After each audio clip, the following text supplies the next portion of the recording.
이번 시간에는 이 사주를 공부하고 아니면 사주를 감정을 할 때 보다 보면 여러 가지 봐야 될 요소들 중에서 그 중에 하나 중요한 부분을 차지하고 있는 신살 부분에 대해서 말씀드리겠습니다.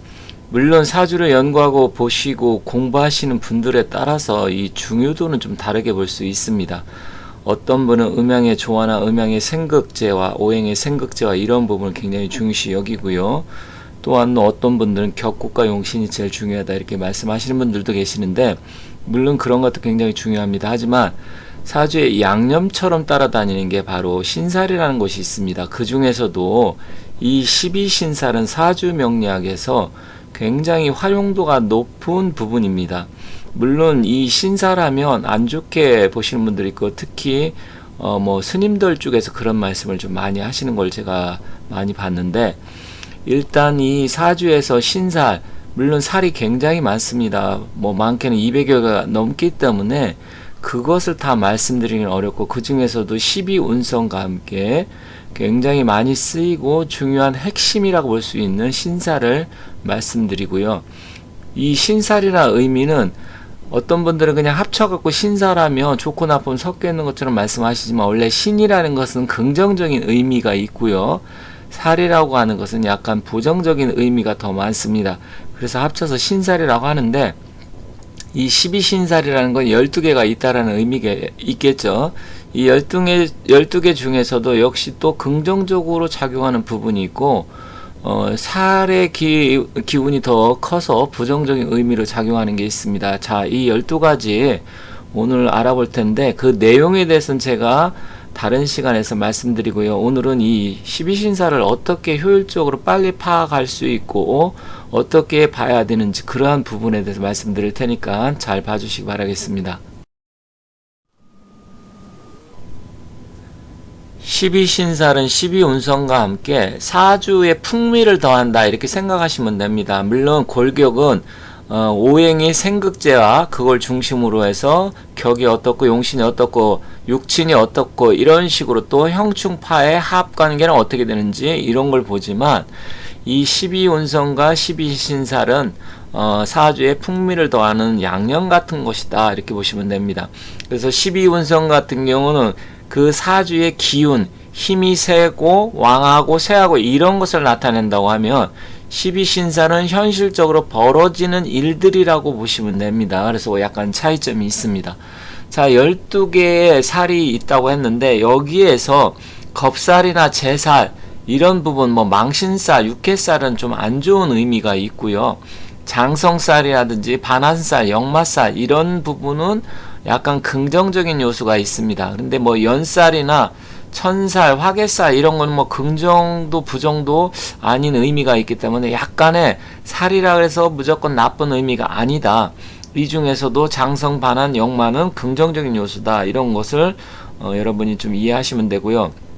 그래서 앞쪽에서 말씀드렸듯이 신이라는 의미는 긍정의 요소고요. 살이라는 의미는 부정적인 요소가 있다 이렇게 보시면 됩니다.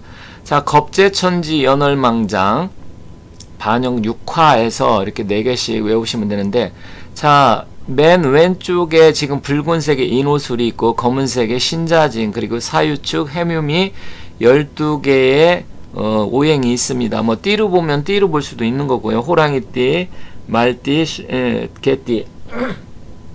자, 그렇다고 하면 올해 만약에 이민년이다 그러면 이민년에 해당되는 사람들은 호랑이띠, 말띠, 개띠 이렇게 되고, 자기가 태어난 날이 인일날 아니면 5일날, 수일날 태어났다 그러면 그 사람들은 해가 올 때가 겁살년이 되는 겁니다. 그리고 자가 오는 연도가 제살이고요. 그리고 축이 왔을 때는 천살이 됩니다. 자, 그러면 인호수를 갖고 태어나신 분은 이민년 호랑이에는 지살이 되겠죠. 지금 지살이라고 표시가 되어 있습니다. 그리고 지살서부터 또 연살, 월살, 망신살 이런 식으로 되어 있습니다. 그래서 이러한 부분을 여러분들이 잘 보시고요. 만약에 신자진생이다 그러면 사가 겁살이고 오가 제살, 미가 천살이 됩니다. 자, 사유축은 사유축생은 인이 겁살이 되고요. 그 다음에 재가 묘가 됩니다. 그리고 천살은 진이 되고 해묘미는 신유술 이런 식으로 순서가 흘러가는데 여기서도 이걸 한눈에 볼 수 있는 방법이 있는데 그건 제가 바로 뒤에서 말씀드리겠습니다. 이렇게 외우는 순서는 일단은 겁재천지 연월망장 반역육하 이런 식으로 해서 외우시고요. 각 겁살이 의미하는 뜻이라든지 제살이 의미하는 건 무엇인지 는 나중에 말씀드리겠습니다. 물론 알고 계신 분들도 많습니다. 겁살이라는 것은 뭐 일단 보기만 해도 안 좋은 의미가 되겠죠. 제살도 역시 안 좋다는 의미가 있습니다. 그래서 그런 부분이 있는데 왼쪽에 태어난 날의 기운을 이렇게 삼합의 기운으로 묶여져 있는 겁니다. 인호술은 화의 기운이고요. 신자지는 수의 기운이고 사유축은 금의 기운, 그리고 해묘미는 목의 기운입니다. 그래서 이 인호술, 신자진, 사유축, 해묘미에 태어난 사람들은 이 오른쪽에 이렇게 12개의 신살이 흘러간다. 그럼 이걸 한눈에 파악하는 방법이 어떻게 하는 건지 한번 일단 살펴볼게요.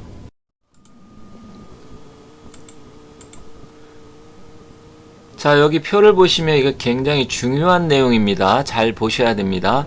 자, 여기 보면 4개씩에서 겁, 재, 천, 지, 연, 월, 망, 장, 반, 역, 육, 화, 이것을 앞글자만 봐도 이게 무엇을 의미하고 무슨 뜻인지 여러분들이 한눈에 아셔야 됩니다. 그래서 외울 때 겁재천지, 연월망장, 반역, 육화 이렇게 해서 4개씩 띄워서 외우시는 게 좋다. 근데 아래에 보시면 이 삼합과 같은 오행은 동지장화라고 되어 있고요. 삼합의 앞오행은 천망욕 이렇게 되어 있습니다. 그리고 삼합의 뒤오행은 후연반겁, 삼합과 충하는 것은 충력제월 이렇게 되어 있는데 이 4가지 굉장히 중요합니다. 그러니까 삼합과 같은 오행은 동지장화였는데 이게 무슨 말이냐, 뒤에서 다시 구체적으로 말씀드리겠지만 삼합이 만약에 인호술이다 그러면 인호술과 같은 오행은 인은 인목이죠. 인목은 지살이 된다는 얘기고요. 그리고 인오술의 오는 장성살이 되고 그 다음에 술은 화개살이 된다는 얘기입니다. 그래서 이 의미를 여러분이 잘 이걸 외우셔야 됩니다. 그래서 저 같은 경우는 동지장화, 앞천망육, 뒤연반겁, 충력제월 이렇게 외웁니다. 그러니까 앞전자는 그냥 앞이라고 해서 앞천망육이고요. 뒤우자는 그냥 뒤연반겁, 그리고 충돌하는 거. 그러니까 삼합과 충하는 것은 역제월. 그러니까 예를 들어서 인호술이다. 그럼 인호술과 충하는 것이 신자지진이죠. 그러면 신은 역마살이 되는 거고 자는 제살이 되고 지는 월살이 된다. 이렇게 이해하시면 됩니다. 그래서 그 뒤에서 이걸 설명드릴 테니까 이것을 여러분들이 이해하시고 동지장화, 앞천망육, 뒤연반겁, 충력제월 이 부분을 여러분들이 쉽게 암기하고 파악할 수 있는 방법이기 때문에 이것을 꼭 외우시기 바라겠습니다. 본격적으로 알아보도록 하겠습니다. 자, 삼합과 같은 오행은 동지장화다. 이 지장화라는 건 지살, 장성살, 화개살을 나타냅니다. 자, 밑에 표를 보시면 지살 노랗게 지금 표시가 되어 있는데 지살이 있고요. 그리고 장성살이 있고 화개살이 있습니다. 이것을 지장화라고 합니다. 자, 인호술 일에 태어난 사람은 지살이 무엇이냐? 같은 동이니까 인과 같은 인을 일단 지살이라고 합니다. 그리고 오를 장성살이라고 합니다. 그러니까 제왕지죠. 12운성에서는 제왕입니다. 12운성에서는 이는 일단은 이제 일반적으로 이제 뭐 장생 목욕 관대했을 때 장생을 뜻하지만 그거는 이제 그 삼합이 무엇이냐에 따라 좀 달라지기 때문에 그건 나중에 말씀드리고요. 일단 가운데는 제왕살인데 이걸 장성살이라고 합니다. 그러니까 12운성과 제왕과 장성 12신살은 같다 이렇게 보시면 됩니다. 그리고 이 화개살은 12운성에는 묘고를 나타냅니다. 진술 충미로 되어 있죠. 묘고를 나타내는데 여기서 보면 인호술의 인과 같은 건 지살, 오와 같은 건 장성살, 그리고 술과 같은 건 화개살이고 만약에 신자진 밑에 아래를 본다. 그러면 이 아래 신자진이 있죠. 이 신자진을 보면 신이 지살이 되는 것이고요. 그 다음에 자는 역시 장성살, 그리고 지는 화계가 됩니다. 사유축을 보겠습니다. 그러면 사유축 같은 경우는 사가 지살이 되는 것이고, 그 다음에 유는 장성살, 그리고 축은 화계살이 됩니다. 해묘미도 똑같습니다.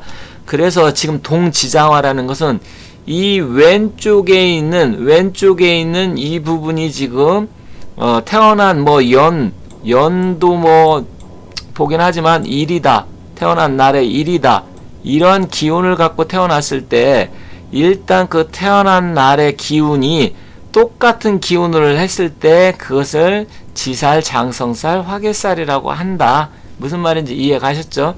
자, 이것을 여러분들이 내가 태어난 날이 인이다, 만약에 갑인일에 태어났다 그러면 호랑이가 오면 지살년이 오는구나.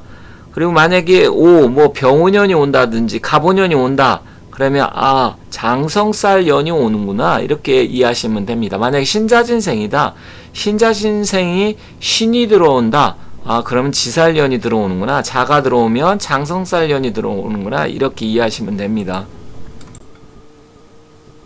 이번에는 앞천망육 보도록 하겠습니다. 천이라는 건 천살, 망이라는 것은 망신살, 육이라는 것은 육해살입니다. 자, 역시 보는 방법은 똑같습니다. 자, 왼쪽에 태어난 날이 인오술일이다. 그러면 앞에서 말씀드렸듯이 이는 지살이라고 말씀드렸죠. 이 지살의 앞글자, 앞천망육이니까 앞글자면 바로 축입니다. 축이 되겠죠. 그래서 이 지살 인을 중심으로 앞은 천살이라, 그래서 앞천망육이 되는 겁니다. 그리고 오는 장성살이었잖아요. 그 장성살의 바로 앞은 역시 망신살이 되는 겁니다. 위에 망신살 되어 있죠. 그리고 술, 화계살의 앞은 역시 육해살이 됩니다. 그래서 앞천망육, 이런 식으로 되는 겁니다. 무슨 말인지 이해 가시겠죠? 그 삼합을 기준으로 했을 때 삼합의 바로 앞 글자를 얘기를 하는 겁니다. 그 앞 글자가 바로 천살과 망신살과 육해살이다, 이렇게 이해하시면 됩니다. 신자진 똑같습니다. 자, 신자진의 앞에, 신 앞에 뭡니까? 사음이 신유술이니까 신 앞에는 미가 되겠죠. 그럼 미가, 신자진에 태어난 사람은 미가 천살이 되는 것이고요. 그 다음에 자 앞에 해가 망신살이 됩니다. 그리고 진 앞에 묘가 육해살이 되겠죠. 사유축도 마찬가지입니다. 사 앞에 진이니까 진이 천살이 됩니다. 그래서 천살 같은 경우는 일반적으로 이제 제사 같은 거 지낼 때 천살 방향으로 주로 하고, 학생들이 이제 공부를 할 때 주로 천살 방향을 바라보고 이제 공부를 했을 때 공부가 잘 된다, 제사 방향이나 이런 거 했을 때 쓰는 방향인데, 일단 이거는 좀 풍수적으로 봤을 때 좌향을 결정할 때도 일단 도움은 됩니다. 그리고 반환살 방향 같은 경우는 문을 내지 말라, 이제 이런 게 있는데 그건 나중에 제가 구체적으로 말씀을 드릴게요. 자, 일단은 그래서 이 해묘미생각까지, 해묘미생은 해 앞에 술이니까 술이 천살이 되는 겁니다. 그래서 앞천망육, 이것을 여러분들이 이해하시면 됩니다. 어렵지 않습니다.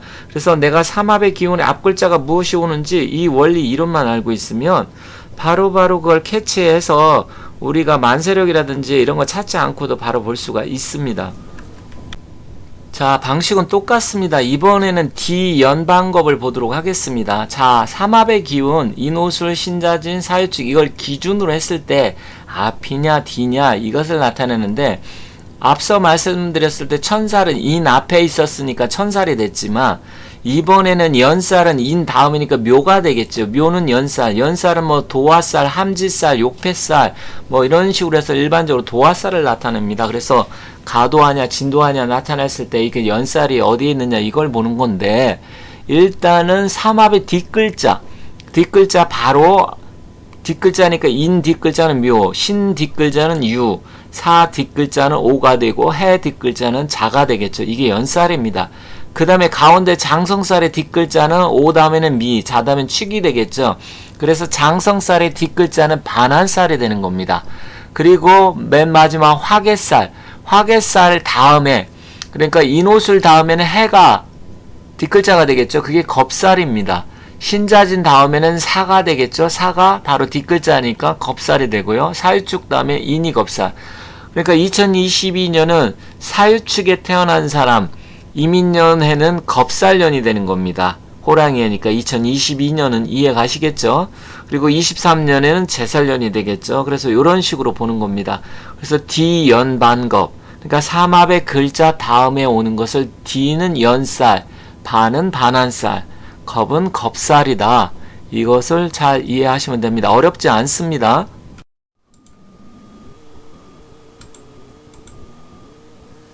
이번에는 충하는 글자를 보도록 하겠습니다. 충역제월. 자, 삼합과 충하는 첫 글자는 역마살이 되고요. 가운데 장성살과 충하는 것은 제살이 됩니다. 그리고 마지막 화개살 이런 부분하고 이제 충하는 그런 부분이 이제 월살이 되는데, 자, 장성살과 장성살은 가장 강한 기운인데 충하니까 제살, 제살은 수옥살이라고도 하죠.